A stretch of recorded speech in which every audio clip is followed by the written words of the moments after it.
Welcome to the Full Fueled Podcast. Welcome to the Full Fueled Podcast. Welcome to the podcast with your host, Matt Tack. With your host, Matt Tack. Your host, Matt Tack.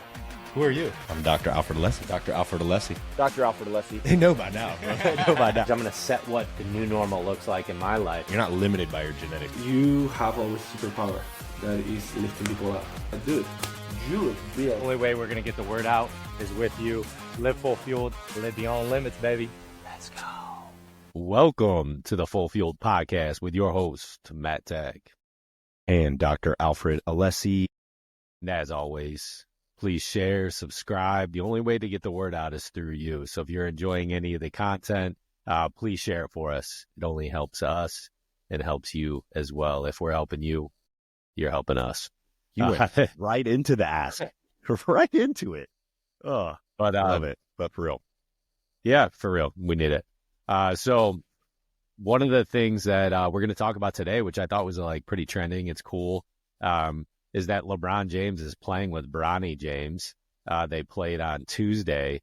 A guy that's 40. He's going to be turning 40 next month. I think his birthday is in December. Plays with his youngest son. I think Bronny's like 19 or 20 or something like that in the league. Yeah. Actually, he's got to be a little bit older. He came out as freshman or sophomore year. I think maybe he played 2 years, maybe just a freshman year at USC. But now they're playing together. And LeBron James has had, obviously, optimal longevity, which is crazy, too, to think about because, like, a guy with that height, you know what I mean? 6'8", 6'9", definitely has played with a decent amount of weight. But one of the things that I've seen over the kind of the trajectory of his career, he's actually shed weight. So I think he's probably at his lightest point now than he actually was when he was in his early 20s. He looks more like when he came out of high school. Like when he was in high school, when he came out, obviously he was kind of thinner, you know, then he bulked up pretty big. Dude is jacked. And then he's definitely leaned up for sure. He's looking more like MJ, you know, like the arms are real, kind of like tight. Yeah. Yeah, he probably operates with pretty low body fat percentage, but obviously takes care of his body, much like, we have in Tampa, we have TB12. Tom Brady has basically built an entire clinic around the way he operates, at a very high level for athletes to come in. We've obviously brought Yo Murphy on the show. I think TB12 might even be there, and how they're basically catering some of these athletes that are thinking that way. We saw a guy yesterday, Denard Span, who had a 15-year career in the major leagues. And there's no way to do that without taking care of your body, right? That's optimal longevity. You have to care for it with the intended purposes to be getting better, improving, recovering faster. And so we're just going to delve into that today. But I thought that was like a cool topic that you get to play with your son, right? At 40, he's not that old. But at the same time, that's a lot of wear and tear on your body playing. What did they play? I think they play 72 NBA games a year. And he's been in the league since 18, 19. So he's had a little over a 20-year career. That was longer than Michael Jordan. Michael Jordan, I think, retired, then obviously came back with the Washington Wizards, but definitely has had a longer career. And I don't think he's had anything catastrophic. I think a couple of years ago, he had something with his leg where he's out a few games, but came back during the playoffs. But pretty much has been dialed in throughout the regular season and the playoffs. And that's optimal longevity. Somebody with that amount of wear and tear. Avoiding major injuries. So obviously so much of what he's done has probably been focused on how do I prevent something big, you got to look at Derrick Rose, bro. He used to be my favorite player. He was so explosive that it was just a matter of time. Something's going to break, it's dude would explode from the ground, jump 4 feet over people and dunking like crazy. He was obviously ridiculously athletic and then had that ACL. And then after that, it was another one. And then it's just multiple injuries. It's so, that's the longevity key piece and we were talking about this because we played the other night and we're maybe playing 4 or 5 games of basketball. We need to just stick to 3, right? Let's play 3 games, then go home, take care of our bodies. Because nothing good happens after that 3rd game, man. And then you're starting to feel the heels. Pickup basketball is different too because it's constant up and down. It's actually a little bit different a game because in a game there's going to be a stoppage point, right? You're going to be sitting at the free throw line. You're going to be like, when you're in a competitive scenario, there's always like referees where there's stoppage. And pickup, you're just like, all right, there's a foul, check it back up, let's get going again. And so there's never real stoppage. And what, the games we play, actually, I love the pickup style, is that because they turn on the clock. And so there's actually a rotating clock, which I think that's like the best form of pickup. You're not playing to a point, you're just playing to a time. So it's hyper efficient. But that's even more so where like you're constantly moving, right? There's not much of a break. You're in, you're out for you're back in for the next game. And so that level of pounding, dude, my knees and my ankles were like growling. Like they were so tired after we played, like, I think it was like 5 or 6 games. It's 2 or 2.5 hours straight of basketball. That's way more than you would even get in a physical game. So there's that threshold piece of which, like, I think it's smart to turn it off. Be like, hey, this is enough, right? Because then you're more injury prone as your body fatigues. You're obviously going to be more injury prone in that stage. Yeah, and like you kind of know, like I could kind of tell we're getting to like the 3rd game, the 4th game. I even said it. I was like, man, maybe I'm going to probably go. And I think you might have been like, nah, just stick around for one more. So, but like I could feel my quad like tightening a little bit. I had squatted the day before. So, I was doing pretty heavy squats the day before. So probably not the best idea there. But, I got through the first 3 games fine. No pain. I was actually playing pretty well. And then that 4th game, I was like, maybe I'll go home. And then we ended up just getting in, and that's what always happens. But then I like, whatever, I did like some move where I jumped and did like a jump shot or something. And I came down and felt the quad just kind of like, hey, kind of woke up again. And I was like, damn it, dude, I should have left. But it's like, there's things to do to mitigate that, like you talk about, we do all the stuff that we do, the longevity hacks, and really it's a lifestyle. It's not like you just, I don't like treating it like it's like a medication where it's like, oh, you do this so that you can do that. It's like, no, it's got to be a lifestyle, man. You build it in, on a regular basis, the foam rolling, the active movement, obviously weight training, eating healthy, all of that stuff, man. So what is like, what are your main things that you focus on a daily basis or even a weekly basis, like for longevity? Because I think we are in the same plane, but we also do some different things. Yeah, we do. I think we have a different approach in terms of like how we operate now. I think you have a little bit more extended fasting schedule than like I do. I typically, obviously I was saying in this podcast the other day that I was a guest on, but I stop eating roughly around like 7 p.m. I don't pick up after that. There's no munching. There's no really even drinking, unless it's a little bit of water where I felt like I'm dehydrated. I didn't get enough water in the day. And that's also another thing is like how many people miss out on water. That's one of the things, like I tend to like get towards the end of the day and I'm super dehydrated, right? I need to get some water in me. I do a really good job at the clinic because I'm like, oh, water's there, right? I need to drink water. And so I'll like go over to the water station and drink and then put some electrolytes in there. But water is such a crucial piece of that, is to staying hydrated and then cognitively ready.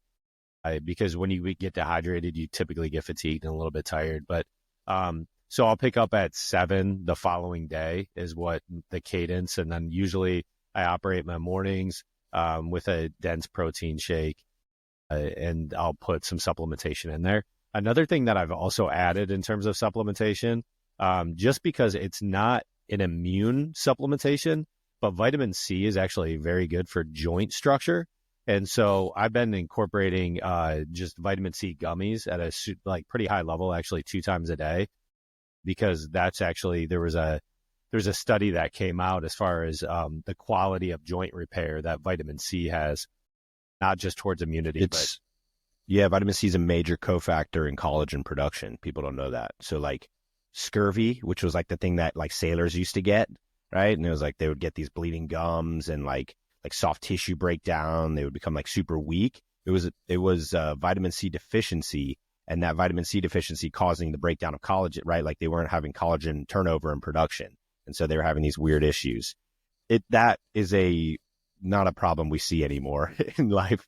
Cause like, you know what I mean? Like nobody gets scurvy anymore, but What you can get is like joint pain. You know, that's a big one. People don't think like vitamin C for joint pain.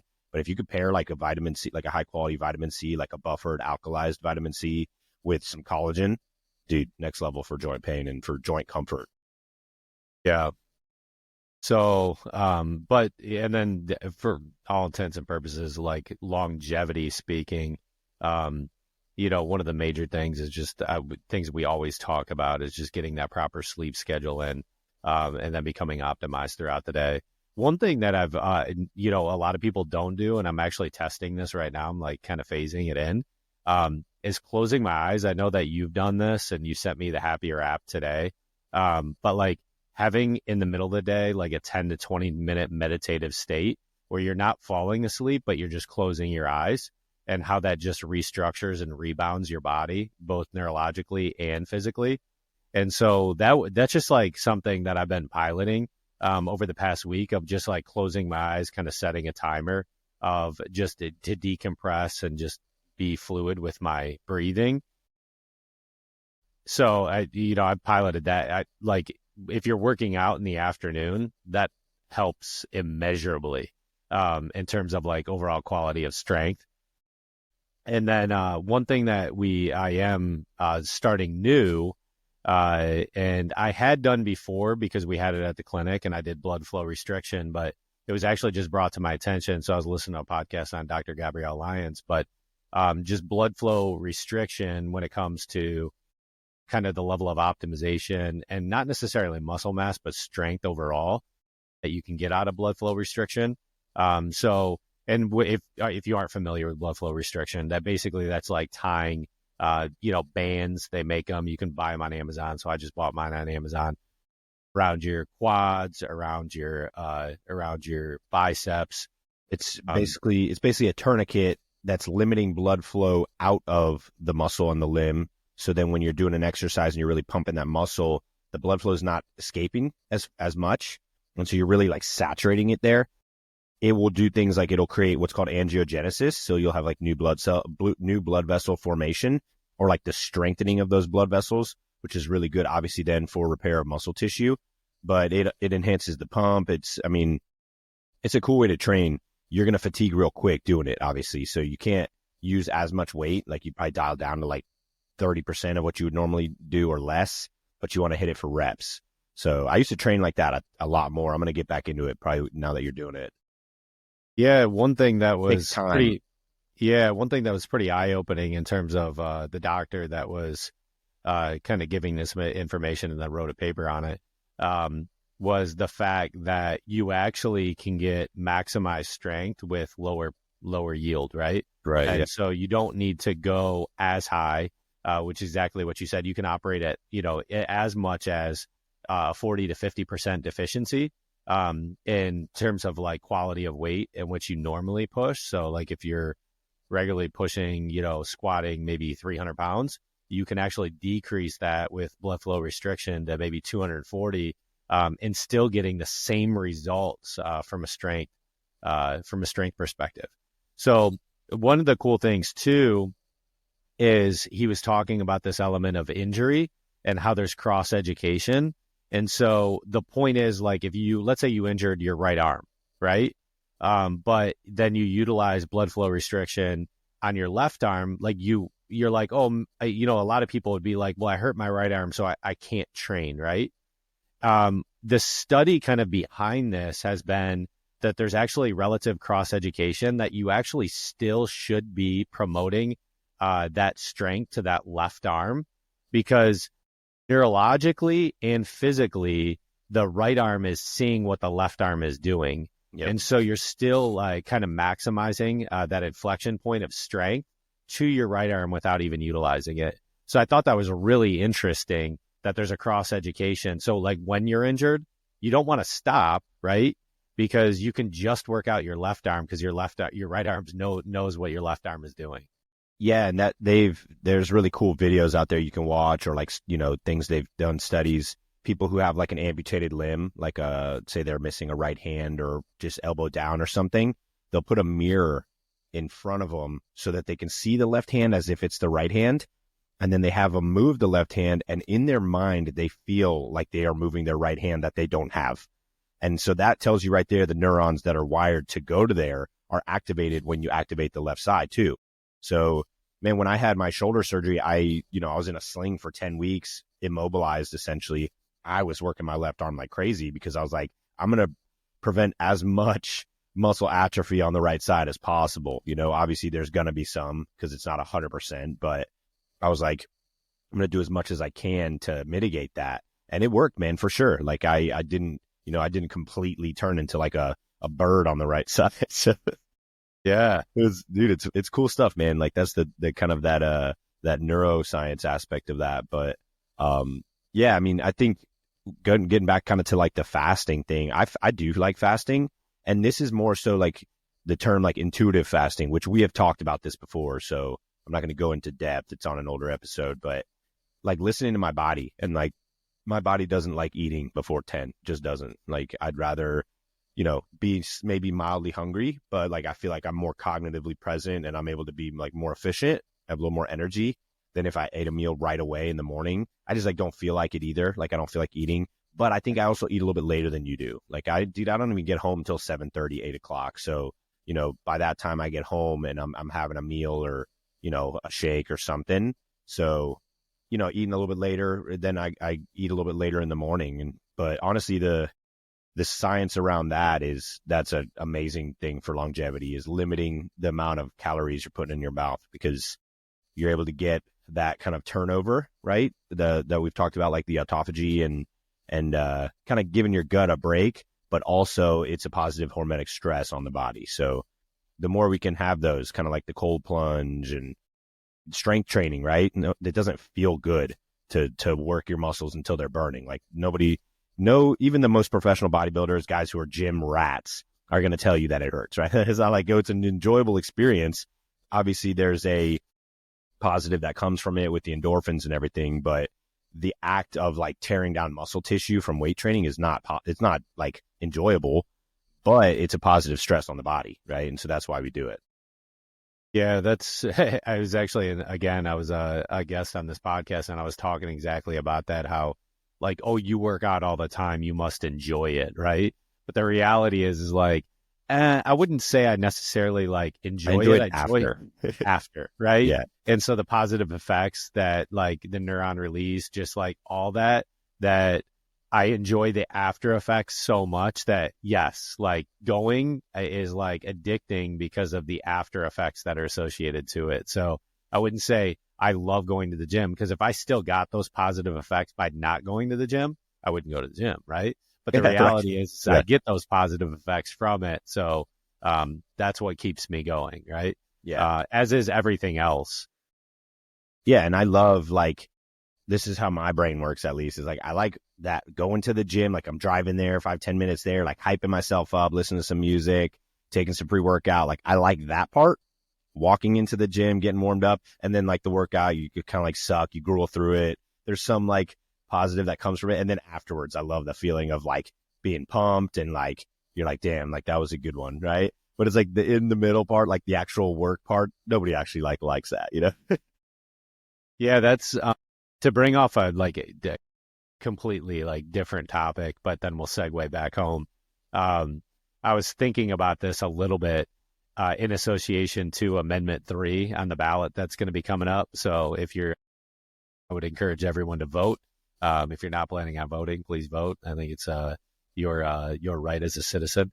But this thing with Amendment 3 is focused on the distribution of recreational weed. And so I was thinking about this because, Michigan has seen it, and there's just been an influx of capital, like crazy amount of capital. It's on every single billboard.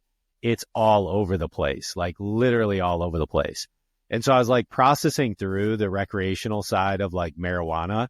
And I was thinking of this. I was like, right now it's relatively easy to get a medical card for the purposes of marijuana. So like for the idea to get it recreationally, I don't promote that. And this is the reason why. This is the reason why I'm going to vote no, is because the people that are going to be utilizing it are sourcing it to like take away a pain. They're utilizing it for the similarities of like what alcohol would produce. And it just institutionalizes like these teens that are already suffering in many different ways, where you know that if every single one of those teens got into a gym atmosphere and did the right thing health-wise, they would have much a healthier mindset, right? We're not promoting Straight that. up. We're promoting an amendment so that they can suppress basically their feelings. And so I was like, to recreational, for the purposes of recreational weed, like we aren't, like that's not going to push us in the direction that these young kids and even older people like need to go, right? They're suppressing something. What are your thoughts on that? I mean, it goes back to the same concept with medication, and my take on medication is like somebody with high cholesterol is not deficient in metformin. Somebody with, it's like that's not the cure. That's going to help with like kind of like to raise the levels or whatever, but it's not fixing anything. The lifestyle, and this gets into longevity too, is like the epigenetics of it is lifestyle is responsible for 90% of the diseases in this country, maybe more than 90% actually, right? Is caused by poor lifestyle. Just look around people, what they're putting into their body, not moving their body, and that's why everyone's sick. I was just listening to something, who was talking, I can't remember who was talking about it, and they were like, look at the Amish people. They're all healthy, right? And it's because they don't take vaccines, they don't eat crappy food, everything's regenerative off the land, they're moving all day long because they don't have cars. Like, these people are all healthy. You're never going to see like an obese Amish person. Like, they don't exist. And so it's like, what's the connection there, right? And it's 100% because of the lifestyle factor. So I think going back to like the marijuana thing is like, yes, I agree. Like you're gonna try to be using something to mitigate, whether it's depression or whatever it might be, that a good session in the gym can 100% be the thing that changes that, right? And that's lifestyle. Are you moving your body? No, I'm not moving my body, but I'm depressed. Go move your freaking body. You're not going to be as depressed, right? You're going to be able to solve that. So I 100% agree with you, man. I think it's like a cop-out or like an easy thing. Yeah. So I guess bringing this whole thing back around is, what is it, what do you think? I don't know the training schedule of what LeBron James has done to get through a 20-year career. Good circle like back. I honestly don't. I didn't dive into it all that much. I do know a little bit about his halftime strategies of things. Like he has like nutritional programming during halftime as far as like the nutrition. I think it's he has like almonds. I forget how many. I think he actually counts them out. And so like 13 he has almonds. Yeah, he has like some association of almonds and something else like during halftime. But I know that Steph Curry is pretty high on that too, of getting like intrameal like energy during a game. And so, but like at the end of the day, it's like they're optimizing obviously the recovery, playing multiple games a week, minimizing minutes. That was something that like in a hobby, right? If you enjoy, playing golf, basketball or whatever, we've obviously realized this, like maybe 3 games is enough, right? Not to go 2.5 hours and then have your just back demolished. Right. And it's doing things in strides, obviously, as you age, where you can mitigate the damage on the structural component of your body. I'm sure that's what really LeBron James has done over the course of his career to have that steady aid. He's obviously programmed in strength and conditioning for the purposes of longevity throughout his career, as did Michael Jordan. That was a big component of Grover. What's his first name? Tim Grover he trained Kobe Bryant and Michael Jordan. But strength and conditioning was a major, major component of getting them through, obviously, a 20-year career. Yeah, I mean, a guy like LeBron James has everything at his disposal, so maybe a little different than you and I, right? Like, he's got all the cool stuff. We have some pretty cool stuff too, right? Like in the office, like I went and cold plunged after the games, and I felt better the next day for sure. Yesterday, I did some sauna and plunge. I hit some soft wave therapy. So it's like those are hacks, right? It's all about those are what we call like those biohacks. We're hacking our biology.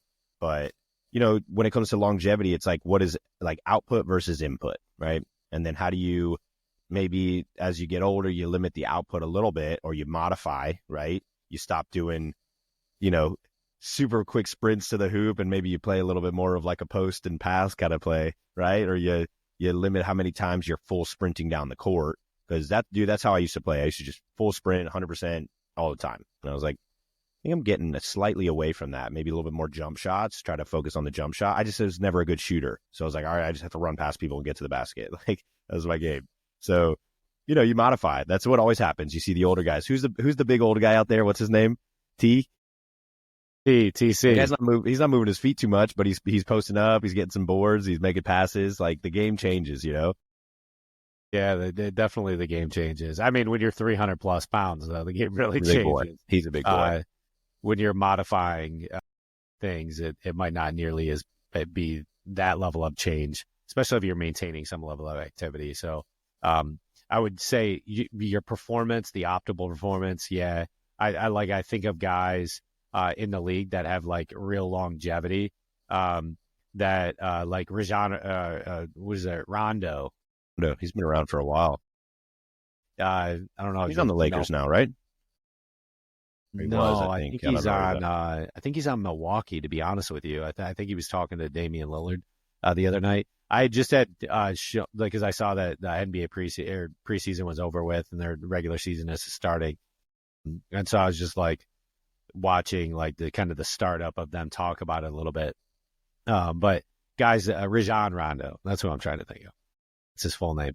But like guys that have had a long tenure in the league, where now they're taking up more like backup roles, being quality teammates, obviously probably leading guys, but minimizing their minutes. And then their cadence of their game looks a lot different. He's not slashing the bucket, right? He's looking to distribute a lot. He's looking to do a lot of different things within the capacity of his game, because obviously he's probably slowing down just a little bit. But yeah, I think that's a big thing to just make note of, obviously, to minimize risk and injury, but then also have fun too. I don't want to, one of the things is like, I'm just not going to like not take the ball to the rack, at all. Right. I'm just going to pick my spots, be a lot smarter on how I'm playing the game. And so that's one of the things I was telling you. I was like, dude, just warm up a little bit slower. Right. It might be the first game where you're like, you're not taking it to the rack like 4 or 5 times, right? Where you're working the ball around the key with your teammates, getting some fluidity in there. The game might take a little bit longer because of that, but at the same time, it's one of those things where you're letting the body kind of move up, the game come to you instead of you go to the game. So I think that was good advice. I took that advice too, and like then I ended up playing better, and I ended up scoring more points. So I was like, yeah, he's onto something here, right? I'm not gonna rush it out the gate, get a little warm up. Plus, like, I don't play as much as you do, so like I'm maybe like once or twice a month, maybe even once a month. So like first thing that goes is like my ball handling skills. Like I'm like kind of a little more clumsy until I get some rhythm. But then you get a game in you and it comes back for sure. I think at the end of this episode, just to process through and think of terms of what optimal longevity looks like to you. I know we had previous podcasts on like hobbies and how you're incorporating those. But there's definitely people you can look to. And we have our optimizers program, right? And that's exactly, those are the protocols that we take every guy through in terms of how to optimize and what that looks like and how to dial in the mindset, the nutrition, and the muscle, so that they ebb and flow for the purposes of what you're going to feel and look like well into your 60s and 70s. Because you need to be, whether you're in your 30s, even 20s, but when you're in your 30s is really when you start processing through. I mean, a lot of guys that we've talked to have started thinking this way of like, man, if I don't capture this now, I'm not going to capture it. Because I think there is truly a tipping point where guys' mindset kind of shifts of like, I didn't handle it in my 20s. I really didn't handle it in my 30s. I'm in my 40s now. It's pretty much done at this point, right? Mm-hmm. Yeah. But that's when the double down effect needs to occur. Like you need to, like, that's when even more so you need to start building in these healthy habits and discipline, which we had a previous podcast on as well. Yeah, and man, that's like basically what we built the optimizers for, was like for guys who are getting up there, maybe, I'm not even going to say getting up there, guys in like their 30s who like they want longevity. They want to be able to move. Maybe they got some kids and they're starting to think down the line now a little bit more. So I think that's what our next topic will be on, is like our full fuel diet that we incorporate into that program. Because obviously we focus on muscle and protein, but like the diet we've created, the full fuel diet, and what that looks like. Well, check out our next episode. We'll take you through everything A to Z on what the full fuel diet looks like. But as always, we want to thank our sponsors. Number one, Alessi Functional Health, getting you into a pain-free future. Make sure you come check us out. If you're in the Tampa Bay area, we absolutely can get you fully optimized and live a healthier life. Then we have Nutrition Solutions. Head on over to nutritionsolutions.com. Enter code FULLFUELED15. You get 15% on your first order. Great high-protein meals that can give you the optimal day-to-day high-protein balance that you need. Many Americans right now are deficient in protein, so start maximizing your protein with Nutrition Solutions. And Spread Oaks Farms, head on over there. You can get 25% off your first order. Beef, top-notch beef, directly delivered to your doorstep on ice. Put it in your freezer, cook it up. It's phenomenal. It's 1,000 times better than anything you're going to get at the grocery store. But as always, we want to thank you. Share, like, subscribe. We appreciate you listening in today. As always, live full fueled, live beyond limits, baby. Let's go. Welcome to the Full Fueled Podcast. I'm going to set what the new normal looks like in my life. You're not limited by your genetics. You have a superpower that is lifting people up. So unfortunately, most businesses aren't going to use the highest quality ingredients. What's your approach? He's jacked. I know he's jacked. That's why I'm asking him what he trains. I don't think he lifts. Yeah. Consistency in everything that we do that really compounds. Only way we're going to get the word out is with you. Live full fueled, live beyond limits, baby.